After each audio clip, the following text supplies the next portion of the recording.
சரவண ஜோதியே நமோ நம. வாழ்க வையகம், வாழ்க வளமுடன். அனைத்து தமிழ் நெஞ்சங்களுக்கும் கனிவான வணக்கங்கள். அனைவருக்கும் இனிய புத்தாண்டு வாழ்த்துக்கள்.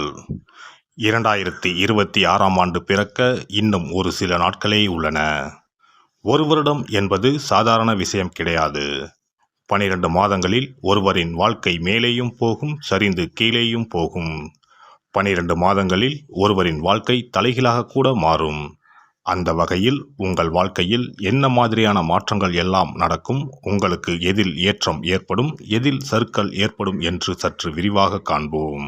இந்த ஆண்டின் தொடக்கத்தில் கிரகநிலைகள் என எடுத்துக்கொண்டால், குடும்பஸ்தானத்தில் சந்திர பகவானும், சகோதரஸ்தானத்தில் குரு பகவானும், புத்திரஸ்தானத்தில் கேது பகவானும், பாக்கியஸ்தானத்தில் சூரியன், செவ்வாய், புதன், சுக்கிர பகவானும் உள்ளனர்.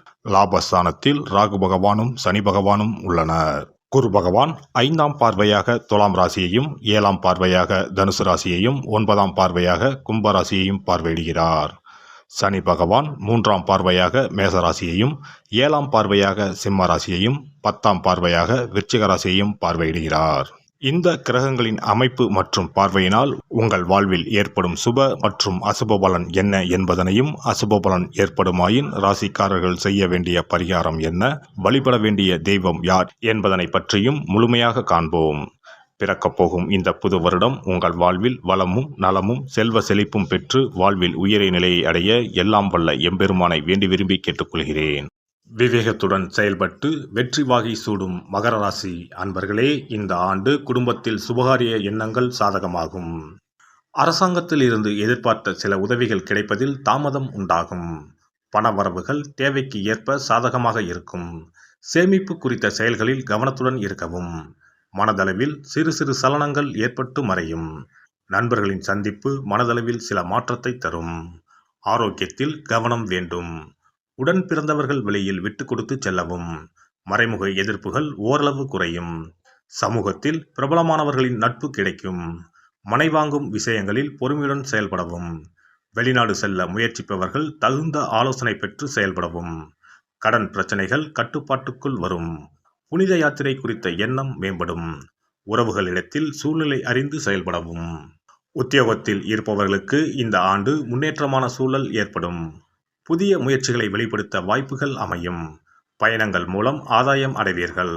தடையாக இருந்தவர்கள் விலகிச் செல்வார்கள். உயர் பொறுப்பில் இருப்பவர்களின் நட்புகளும் அறிமுகங்களும் கிடைக்கும். வருவாயில் சில நேரங்களில் இழுபறிகள் உண்டாகும். வியாபாரத்தை பொறுத்தவரை இந்த ஆண்டு வியாபாரத்தின் கிளைகளை மேம்படுத்துவதற்கான வாய்ப்புகள் உருவாகும். மறைமுகமாக இருந்து வந்த தடைகளை வெற்றி கொள்வீர்கள். உடன் இருப்பவர்கள் பற்றிய சில புரிதல்கள் அதிகரிக்கும். பத்திர விஷயங்களில் சற்று கவனத்துடன் இருக்க வேண்டும். விவேகமான பேச்சுக்கள் வாடிக்கையாளரிடத்தில் நன்மதிப்பை பெற்றுத்தரும். பெண்களை பொறுத்தவரை இந்த ஆண்டு தங்கள் மனதில் இருக்கும் கருத்துக்களை வெளிப்படுத்தும் பொழுது சூழ்நிலை அறிந்து செயல்படவும். பிடிவாத போக்கினை தளர்த்திக் கொள்வது உங்கள் மீதான நன்மதிப்பை மேம்படுத்தும். விளையாட்டுத் துறைகளில் தனிப்பட்ட ஆர்வம் ஏற்படும். பயணம் சார்ந்த விஷயங்களில் தேவையான ஆவணங்களை எடுத்துச் செல்வது நல்லது. சஞ்சலமான சில சிந்தனைகளால் ஒருவிதமான தடுமாற்றம் ஏற்படும். அரசியல்வாதிகளை பொறுத்தவரை திறமையுடன் செயல்பட்டு நினைத்ததை முடித்துக் கொள்வார்கள். வருமான வாய்ப்புகள் முயற்சிக்கு ஏற்ப அதிகரிக்கும். வெளிவட்டத்தில் செல்வாக்குகள் உயரும். தடையாக இருந்தவர்களால் ஆதாயமான பலன்கள் ஏற்படும். நண்பர்கள் வழியில் மறைமுகமான ஆதரவுகள் கிடைக்கும். கலைத்துறையில் இருப்பவர்கள் சூழ்நிலை அறிந்து கருத்துக்களை வெளிப்படுத்துவது நன்மையை தரும். வீராப்பான பேச்சுக்களை தவிர்ப்பது நல்லது. புதிய முயற்சிகளில் சில நுட்பங்களை புரிந்து கொள்வீர்கள். வரவுகளில் இருந்த ஏற்ற இறக்கங்கள் மறையும். முயற்சிக்கு உண்டான மதிப்புகள் கிடைக்கும். மாணவர்களை பொறுத்தவரை கல்வி தொடர்பான வெளியூர் பயணங்கள் செல்வார்கள். ஆரோக்கிய விஷயங்களில் கவனம் வேண்டும்.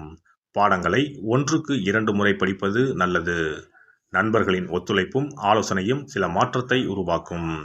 ஆராய்ச்சி கல்விகளில் அலைச்சல்கள் அதிகரிக்கும். மகர ராசி அன்பர்களே, இந்த வருட கிரக அமைப்புகள் அடிப்படையில் எதிர்பாராத சில தனவரவுகளால் கையிருப்புகள் மேம்படும். மனதளவில் புதிய தன்னம்பிக்கை பிறக்கும். உடல் ஆரோக்கியத்தில் மட்டும் சற்று விழிப்புணர்வு வேண்டும். ஞாயிற்றுக்கிழமை தோறும் துர்க்கை அம்மனை தீபமேற்றி வழிபாடு செய்து வர நினைத்த காரியங்கள் கைகூடும். சிறப்பு தொகுப்பு. புத்தாண்டு அன்று செல்வம் பெருக நாம் என்ன செய்ய வேண்டும் என்பதனை பற்றி காண்போம். புத்தாண்டு அன்று நாம் சில விஷயங்களை செய்வதன் மூலம் வீட்டில் செல்வ செழிப்பும் அதிர்ஷ்டமும் மகாலட்சுமி கடாட்சமும் உண்டாகும். ஆகையால் புத்தாண்டு அன்று அதிர்ஷ்டம் தரக்கூடிய வகையில் சில விஷயங்களை கட்டாயம் செய்ய வேண்டும். இன்னும் சில நாட்களில் 2026ஆம் ஆண்டு பிறக்கப் போகிறது. அதாவது ஜனவரி 1/1/2026 அன்று கோவிலுக்கு செல்வது, தானம் செய்வது, புது ஆடை அணிவது மற்றும் வீட்டிற்கு தேவையான பொருட்களை வாங்குவது என பலவற்றை செய்வதன் மூலம் நற்பலன்களை பெற முடியும். பொதுவாக பெரும்பாலான வீடுகளில் எதிர்மறையான எண்ணங்கள் எப்போதும் இருந்து கொண்டே இருக்கும். இதனால் வீட்டில் அதிர்ஷ்டம் என்பதே இருக்காது. முக்கியமாக குடும்பத்தில் மகிழ்ச்சி என்பதே இருக்காது. இவை அனைத்திற்கும் தீர்வு கடவுள் வழிபாடு ஒன்றே ஆகும். கடவுளுக்கு உரிய பொருட்களை வாங்கி வழிபடுவதன் மூலம் வீட்டில் நேர்மறை ஆற்றல் பெருகி குடும்பத்தில் மகிழ்ச்சியும் செல்வ செழிப்பும் உண்டாகும். புத்தாண்டு அன்று வாங்க வேண்டிய 3 முக்கியமான பொருள்: துளசி இலை, ஏலக்காய், கல்உப்பு. துளசி இலை, ஏலக்காய், கல்உப்பு ஆகிய 3ம் மகாலட்சுமியின் அம்சம். ஆகையால் வருடத்தின் முதல் நாள் அன்று மேற்கூறிய 3 பொருட்களை வாங்குவதன் மூலம் வீட்டில் செல்வ செழிப்பு உண்டாகும். துளசி இலையை வாங்கி வந்து பூஜை அறையில் பெருமாளுக்கும் ஆண்டாளுக்கும் வைத்து வழிபட வேண்டும். அடுத்து ஏலக்காய் வாங்கி வந்து பூஜை அறையில் விளக்கின் அருகில் வைத்து வழிபட வேண்டும். செல்வ செழிப்பு உண்டாக்குவதில் கல்உப்பு முக்கியமான பொருளாகும். ஆகையால் கல்உப்பை வாங்கி கட்டாயமாக பூஜை அறையில் வைத்து வழிபட வேண்டும். வாங்க வேண்டிய பிற பொருட்கள் என எடுத்துக்கொண்டால் மல்லிகைப்பூ, மஞ்சள், குங்குமம், சர்க்கரை, இனிப்பு, பசும்பால், குத்துவிளக்கு ஆகியவற்றையும் வாங்கலாம். புத்தாண்டு அன்று அதிகாலை எழுந்து குளித்து பிரம்ம முகூர்த்தத்தில் பூஜை அறையில் விளக்கேற்றி வழிபட வேண்டும். அடுத்து கோவிலுக்கு சென்று அபிஷேக பொருள் வாங்கி கொடுத்து தரிசனம் செய்ய வேண்டும். முக்கியமாக புத்தாண்டு அன்று ஏழை எளியவர்களுக்கு தானம் செய்ய வேண்டும். மேலும் அறுசுவை உணவுகளை சமைத்து கடவுளுக்கு படையலிட்டு வழிபடுவது நல்லது. புத்தாண்டு அன்று பிறருக்கு கடன் தரக்கூடாது. நல்ல நாட்கள் மற்றும் விசேஷ நாட்களில் பிறருக்கு கடன் கொடுப்பதன் மூலம் வீட்டில் அதிர்ஷ்டம் குறையும். ஆகையால் சுப நாட்களில் பிறருக்கு கடன் அளிப்பதை முற்றிலும் தவிர்த்து விடுங்கள். புத்தாண்டில் நமக்கு நன்மைகள் அதிகம் நடைபெற வேண்டும். 2025ஆம் ஆண்டில் சந்தித்த பிரச்சனைகள், துன்பங்கள், போராட்டங்கள், கஷ்டங்கள் ஆகியவற்றில் இருந்து விடுபட வேண்டும் என்பதே அனைவரின் விருப்பம். புத்தாண்டு பிறப்பதற்கு முன் எந்தெந்த பொருட்களை நம்முடைய வீட்டில் இருந்து அகற்ற வேண்டும், இவற்றை வீட்டில் வைத்திருப்பதால் என்னென்ன பாதிப்புகள் ஏற்படும் என்பதையும், இவற்றை அகற்றுவதால் புத்தாண்டில் என்னென்ன நன்மைகளை பெற முடியும் என்பதை பற்றியும் தெரிந்து கொள்வோம். வீட்டில் இருந்து உடைந்த அல்லது சேதமடைந்த பொருட்களை அகற்றுவதால் அதிர்ஷ்டங்கள் ஏற்படுவதில் இருந்து விடுபடலாம். இவைகள் எதிர்மறை ஆற்றல்களை எளிதில் ஏற்கக்கூடியவையாகும். உடைந்த பொருட்கள், பழுதான சாதனங்கள், விரிசல் விழுந்த கண்ணாடி, உடைந்த நாற்காலி ஆகியவற்றை வீட்டில் இருந்து அப்புறப்படுத்திவிட்டு புதியவற்றை வாங்கலாம். நல்ல நிலையில் இருக்கும் பொருட்களாக மாற்றுவதால் வளர்ச்சி, நேர்மறை ஆற்றல்கள் ஏற்படும். பழைய துணிகள், புத்தகங்கள், பாத்திரங்கள் ஆகியவற்றை வீட்டில் இருந்து வெளியேற்றி விடலாம். வேறு யாருக்காவது தானமாகவும் அல்லது மறுசுழற்சி முறையில் பயன்படுத்தக்கூடியதாகவும் மாற்றி அமைக்கலாம். இதனால் நேர்மறையான விஷயங்கள் எப்போதும் வீட்டில் நடந்து கொண்டே இருக்கும். தேங்கிய நீர், காய்ந்த பூக்கள் ஆகியவற்றை வீட்டில் இருந்து தூக்கி எறிவதால் எதிர்மறை ஆற்றல்கள் வீட்டில் பரவுவதை தடுக்கலாம்.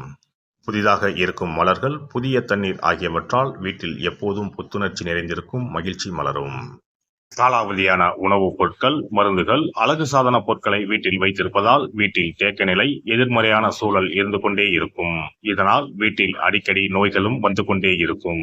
ஆரோக்கியமான சூழலை வீட்டில் உருவாக்கவும், புதிய வாய்ப்புகள், நல்ல விஷயங்கள் தேடி வருவதற்கும் காலாவதியான பொருட்களை அகற்றிவிட்டு சுத்தமான காற்று, ஆற்றல் வந்து செல்லும் வகையில் வீட்டை காற்றோட்டம் உள்ளதாக வைத்திருக்க வேண்டும். எல்லாம் வல்ல இறையருளால் நீங்களும் உங்கள் அன்பு குடும்பமும் உடல் நலம், நீலாயுள், நிறை செல்வம், உயர் புகழ், மெய்ஞானம் ஓங்கி வாழ்க வளமுடன். இந்த வீடியோ பதிவு உங்களுக்கு பிடித்திருந்தால் லைக் பண்ணுங்க, கமெண்ட் பண்ணுங்க, ஷேர் பண்ணுங்க, மறக்காம சப்ஸ்கிரைப் பண்ணுங்க, பக்கத்துல இருக்கிற பெல் பட்டனை கிளிக் பண்ணுங்க. நன்றி, வணக்கம். ஓம் நமச்சிவாய. சிவாய நம.